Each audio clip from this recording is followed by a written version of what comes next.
Holy Shab-e-Barat tonight, Muslim devotees spend the night with due religious fervour and special prayers. No fundamental difference between United Nations UN investigation report and investigation of prosecution team of International Crimes Tribunal, says Chief Prosecutor. Talks with political parties on state reform begins tomorrow, says Public Works Advisor.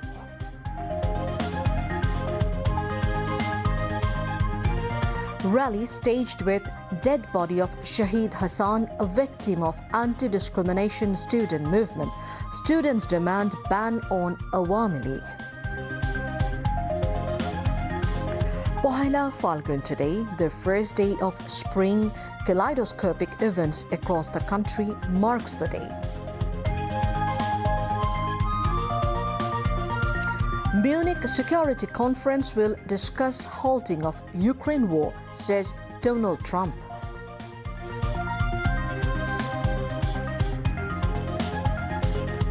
Second phase of Bishwa Ijtema begins today on Tirad Bank's. Hundreds of musallis congregate on Ijtema venue. And in Karachi, New Zealand needs 243 runs to clinch title against Pakistan in Tri-Nation One-Day Series. Assalamu alaikum viewers, I'm Tanzila Manar Sultana, welcoming you all to News at 10. You have just heard the headlines, now moving on to news in details. The Holy Shab-e-Barat, the night of fortune and forgiveness, is being observed in the country tonight with due religious fervour. According to Muslim belief, it is the night when Allah arranges the affairs of the following year. On this night, Allah writes the destinies of all the creations for the coming year by taking into account their past deeds. Muslim devotees offer special prayers, reciting from the Holy Quran, hold religious gatherings seeking divine blessings for the well-being of mankind. On this occasion, Islamic Foundation has chalked out programs at the Baitul Mukarram National Mosque. Islamic Foundation held Dua Mahfils, special prayers, recitation from the Holy Quran and Hamdanat at Baitul Mukarram National Mosque this evening. Besides, religious sermons centering the Shab-e-Barat is being delivered at various mosques after Maghrib prayers, alongside holding special munajat after Isha prayers in the country. On this day, a huge number of devotees visit the nearest graveyards and offer special dua and munajat, seeking eternal peace of the departed souls of their near and dear ones. People also distribute money, food and sweet among the poor and destitute. Advisor to the Ministries of Industries, Housing and Public Works, Adilur Rahman Khan, has said discussion with political parties on state reformation will begin tomorrow. He made the remarks this morning after paying homage to martyrs in front of the High Court in the capital on the occasion of Autocracy Resistance Day. He opined that in the new system, fascism will no longer be able to rise in Bangladesh. After paying tribute on behalf of the party, BNP chairperson's advisor Amanullah Aman said the movements to overthrow autocracy in 1990 and 2024 are interconnected. He urged all political parties to remain united to overcome all conspiracies. BNP Joint Secretary General Khairul Kobil Khokon and other central leaders were present at the time. Samaj Tantrik Chhatra Front and Anti-Autocracy Students' Council also paid homage, marking the day. The janazah of July upsurge martyr Shahid Muhammad Hassan was held in front of Raju Bhaskarcha in Dhaka University today. Anti-discrimination students staged a rally with his coffin demanding ban on Awami League. Among others, coordinator of student movement against anti-discrimination Abdul Hannan Masood, university students and family members of martyr Hassan took part in the rally. Martyr Shahid Hassan would be buried at family graveyard in Pola Shadur at around 10 a.m. tomorrow after second Namazi Janaza. Jatiyo Nagrik Committee convener Nasiruddin Patwari has demanded the cancellation of the Awami League's registration before the election. He made the call today while speaking at a discussion held at the National Press Club on the occasion of Autocracy Resistance Day. Former Justice AFM Abdur Rahman and central leaders of the Jatiyo Nagarik Committee were present in the discussion. Nasiruddin Patwari said the Mujibist constitution has been imposed on the people. This autocratic foundation must be uprooted by preparing a constitution for the mass people, he added. The revolutionist doesn't keep continuation of defeated force after the mass revolution, and so Gano Adhikar Porishad President Nurul Haq Nur urged all political parties to be vocal unitedly. He made the call at the anti-fascism demonstration and mass procession demanding banning of politics of the mass killers in the capital today. Gano Adhikar Porishad, Dhaka Metropolis North and South have jointly arranged the program. Speaking on the occasion, party's General Secretary Rashid Khan said that the Gano Adhikar Porishad will play vocal role on the streets by involving countrymen to uproot fascism.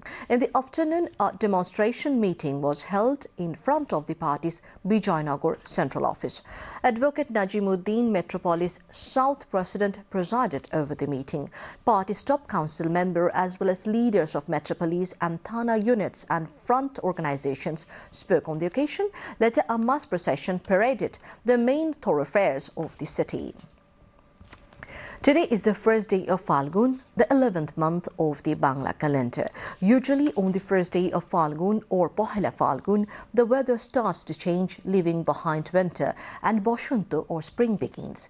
People from different walks of life celebrate the day through a festive mood, and this year is no different. Mughal King Akbar first started counting Bangla New Year in 1585.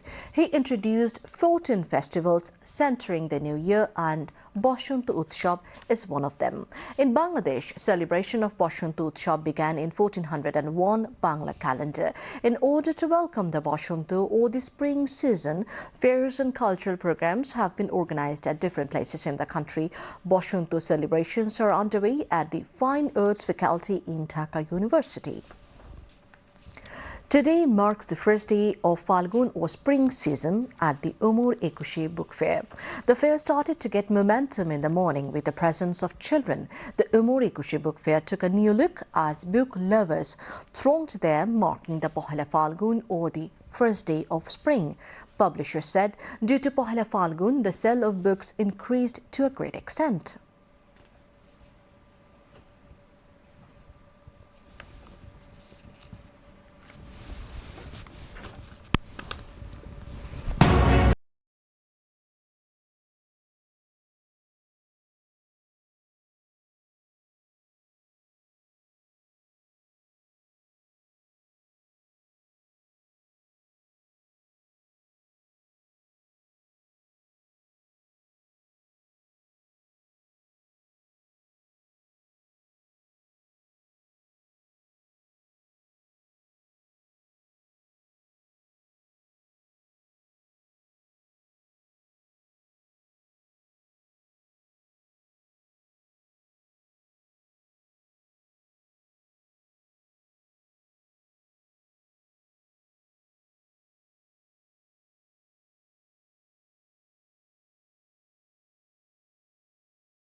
Now moving on to international news.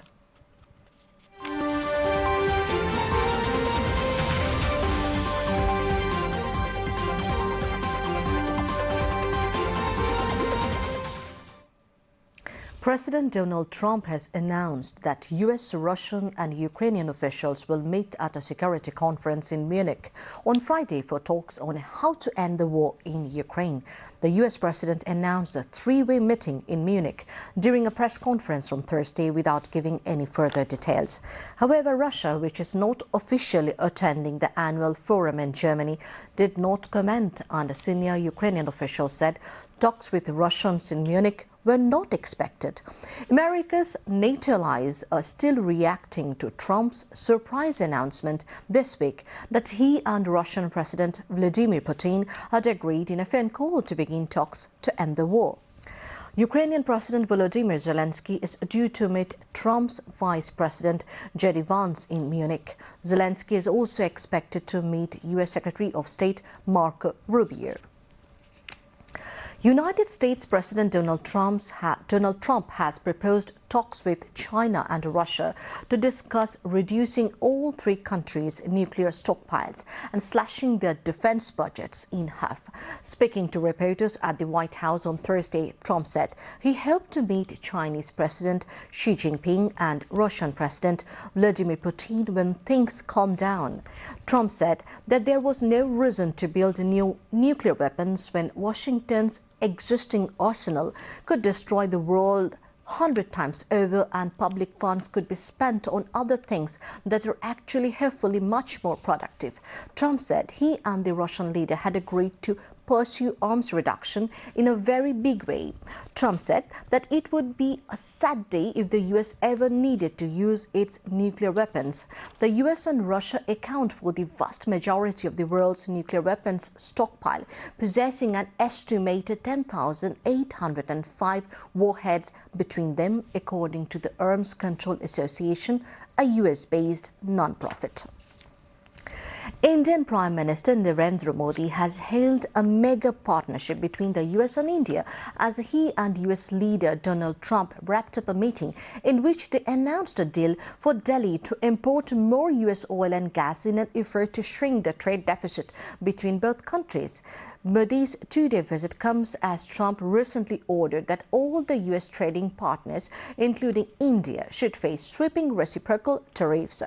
And while both men praised each other's leadership, Trump criticized India for having some of the highest trade tariffs in the world, calling them a big problem. The Indian leader, seeking to soften impending trade barriers, said he was open to reducing tariffs on U.S. goods, repatriating undocumented Indian nationals, and buying military fighter jets from the U.S.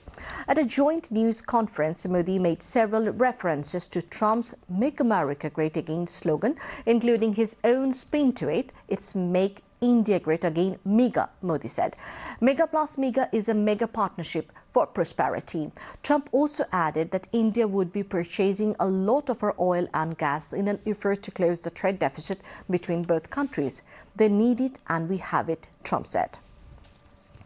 Hamas said it will release 3 captives from Gaza on Saturday as scheduled, following talks with ceasefire mediators Egypt and Qatar. Israel has said Hamas must release 3 living captives or Israeli forces will return to war in the Palestinian territory. Hamas spokesperson Abdul Latif Al-Qano said the language of threats made against Gaza by United States President Donald Trump and Israeli Prime Minister Benjamin Netanyahu does not serve the Gaza ceasefire's implementation. A senior UN official has likened the devastation in the Gaza Strip to a massive earthquake and said efforts must be made to avoid a continuing humanitarian catastrophe. Gaza's health ministry has confirmed 48,239 deaths in Israel's war on Gaza, while 111,676 people have been wounded. The government media office has updated its death toll to at least 61,709 people, saying thousands missing under the rubble are now presumed dead. TikTok is again available on the U.S. app stores of Apple and Google after President Donald Trump postponed enforcement of a ban of the Chinese-owned social media platform until 5th of April. The popular app, which is used by more than 170 million American users, went dark briefly last month in the U.S. as the ban deadline approached. Trump then signed an executive order granting TikTok a 75-day extension to comply with a law banning the app if it is not sold. TikTok did not immediately respond to a request for comment from BBC News.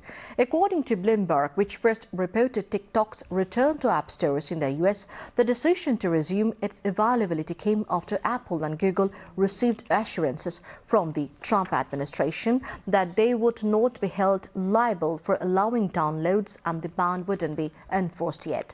The ban, which passed with a bipartisan vote in Congress, was signed into law by former President Joe Biden. It ordered TikTok's Chinese owner ByteDance to sell the US version of the platform to a neutral party to avert an outright ban. The Biden administration had argued that TikTok could be used by China as a tool for spying and political manipulation. International Crimes Tribunal (ICT) Chief Prosecutor Mohammad Tajul Islam has said the fact-finding report of the UN Office of the High Commissioner for Human Rights will be used at the tribunal as an irrefutable evidence for crimes against humanity during the July-August student-led mass uprising. There is no basic difference between UNHCHR report and the evidences found in the probe of the ICT investigation agency. The ICT Chief Prosecutor said the fact-finding report is a very clear and extremely strong evidence for crimes against humanity and will be used by the prosecution at the tribunal. The fact-finding report titled Human Rights Violations and Abuses Related to the Protest of July and August 2024 in Bangladesh was released on February 12. The market of vegetables remains stable due to necessary supply. However, the market of edible oil still remains unstable, demanding price control before the holy month of Ramadan. In front of the National Press Club in the capital, Mukti Jodhe Prajanmo President Syed Mujammil Hussain Shaheen presided over the rally, while BNP Chairperson's advisor Jainul Abidin Farooq and BNP National Executive Committee member Abu Nasir Muhammad Rahmatullah addressed it. Speaker said that the people of this country will not accept any conspiracy regarding the election. Fascist Sheikh Hasina had destroyed the country's electoral system. That is why she had to flee the country. Everyone must remember this harsh history, they added. The second phase of the Bishwa Ijtema is underway on the bank of the Turak River in Tongi of Ghazipur. The main formalities of the arrangement began through Amboyan in the morning today after Fajr prayers. Followers of Delhi's Nizamuddin Markaz's Maulana Saad Kandalvi are taking part in this phase of the Bishwa Ijtema. Thousands of pious Muslims took part in the Jummah prayers. Law enforcement agencies have introduced a 5-tier security measures in and around the Ijtema ground. The 58th edition of the Bishwa Ijtema will end on Sunday through the Akhiri Munajat. News on Sports.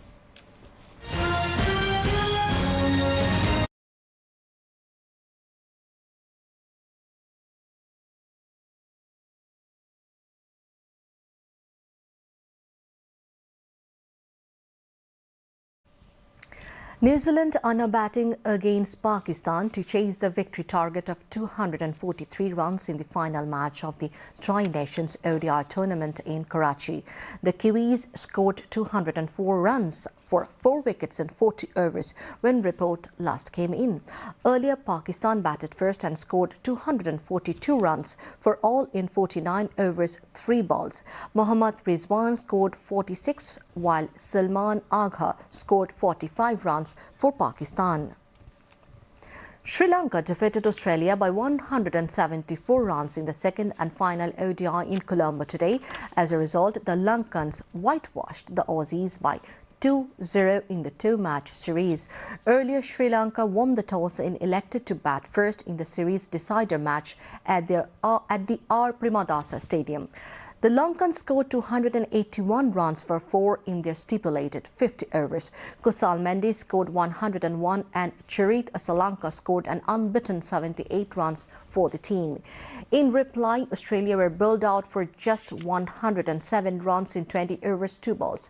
Dunit Villalake took 4 wickets while Ashid Fernando and Vanendu Hasharanga took 3 wickets each for Sri Lanka. Kusal Mendes was adjudged man of the match. Charit Asalanka was adjudged man of the series for his 205 runs and one wicket in 2 matches. To end the bulletin, headlines once again.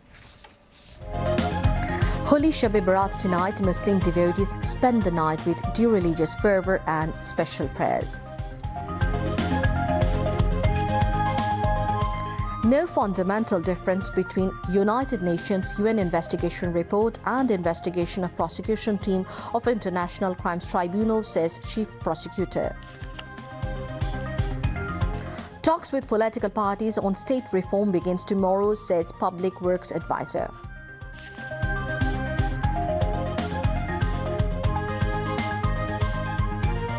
Rally staged with dead body of Shahid Hassan, a victim of anti-discrimination student movement.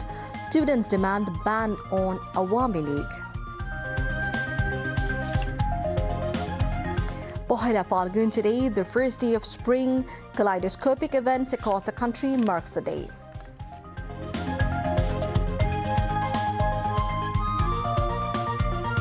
Munich Security Conference will discuss halting of Ukraine war, says Donald Trump.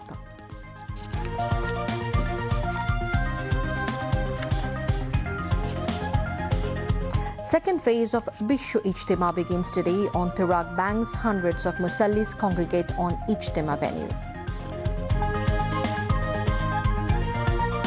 And in Karachi, New Zealand needs 243 runs to clinch title against Pakistan in Tri-Nation One Day Series.